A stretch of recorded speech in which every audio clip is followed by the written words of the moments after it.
কলিজা ভুনা করার সময় এই একটি ভুল অনেকেই করে থাকে, তবে এই ভুলটা কখনোই করা উচিত না। দেখা যায় আপনার অজান্তেই আপনি হালাল জিনিসের পরিবর্তে হারাম খেয়ে নিচ্ছেন। কলিজা ভুনা করার জন্য আমি এখানে প্রায় 1.5 কেজি পরিমাণ কলিজা, তিলা, পেপসা একসাথে একদম টকবগা পানির মধ্যে দিয়ে দিলাম। এটাকে কিছু সময় জাল করে নেব, কারণ এগুলা থেকে কিন্তু প্রচুর পরিমাণে ময়লা বের হয়। আমি প্রায় 8 থেকে 9 মিনিটের মতো এটাকে জাল করে নেব, যেন একদম ভিতরে যে ময়লাটা থাকে সেটাও বের হয়ে যায়। কারণ কি ভিতরে কিন্তু লাল লাল একদম রক্তের মতো একটা ময়লা থাকে, সেটা কিন্তু অবশ্যই বের হতে হবে। তো একটু সময় নিয়ে এটাকে জাল করে নিতে হবে। তো কলিজাটাকে জাল করে আমি ভালো করে ধুয়ে নিয়েছি। ধুয়ে নিয়ে এখন যেটা করব, কলিজার একটা পাশে দেখবেন এরকম একটা প্লাস্টিকের চামড়ার মতো থাকে, এটা কিন্তু অবশ্যই ফেলে দিবেন। কারণ এটা কিন্তু একদম গলে না, আপনি যতই চিবোবেন ততই একদম প্লাস্টিকের মতো এটা আপনার পেটে চলে যাবে। আর কলিজাগুলো এখানে একটু বড় সাইজের ছিল, তো আমি 8 থেকে 9 মিনিটের মতো জাল করে নিয়েছি। তারপরেও এই যে দেখতে পাচ্ছেন ভিতরে কিন্তু প্রচুর পরিমাণে ময়লা রয়ে গেছে, একদম রক্ত।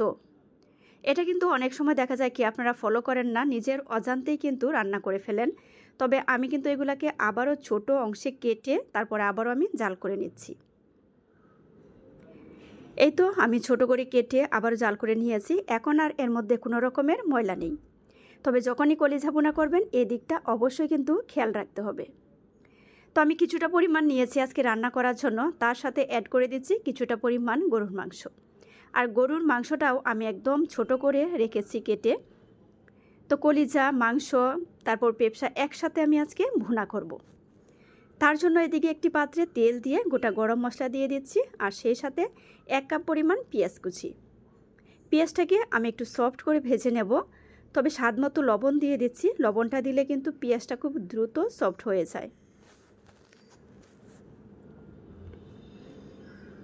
তো এই পর্যায়ে আমি 1.5 চামচ পরিমাণ দিয়ে দিচ্ছি রসুন বাটা, আর 3 চামচ পরিমাণ দিয়ে দিচ্ছি আদা বাটা।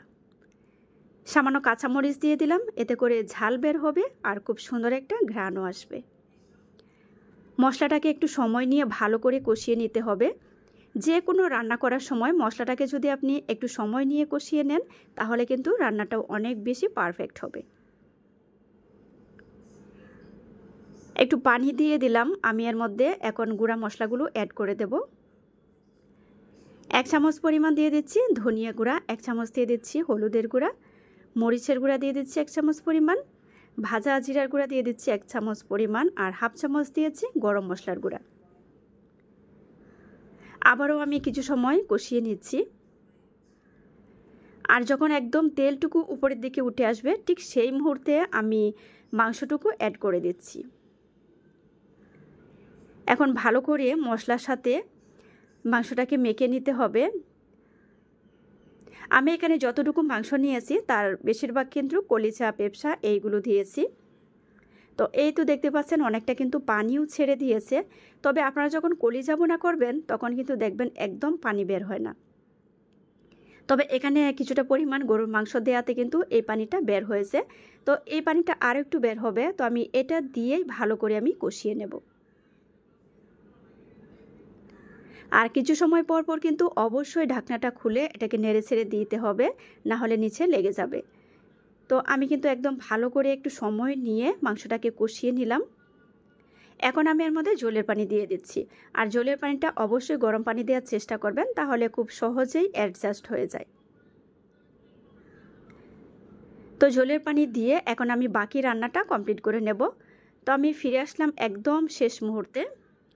আমি কিন্তু একদম শেষের 5 থেকে 10 মিনিট একদম লো আঁচে বসিয়ে রেখেছিলাম। এতে করে কিন্তু একদম তেলটুকু উপরের দিকে ভেসে উঠেছে, আর মাংসটাও একটা মাখা মাখা ঝোল হয়েছে। আর দেখা যায় কলিজা, পেপসা এগুলো যখন ভুনা করা হয় একটু মাখা মাখা না হলে কিন্তু খেতে ভালো লাগে না। আবার দেখা যায় কি যখন এটা একটু ঠান্ডা হয়ে যাবে, ঝোলটা একদম মাংসের গায়ে গায়ে লেগে যাবে, কলিজা, পেপসার গায়ে গায়ে। তো আমার এই সহজ রেসিপিটা কেমন লাগলো আপনাদের কাছে অবশ্যই কমেন্ট করে জানাবেন। আর অবশ্যই কিন্তু বাসায় আজকের রেসিপি ফলো করে রান্না করতে পারেন।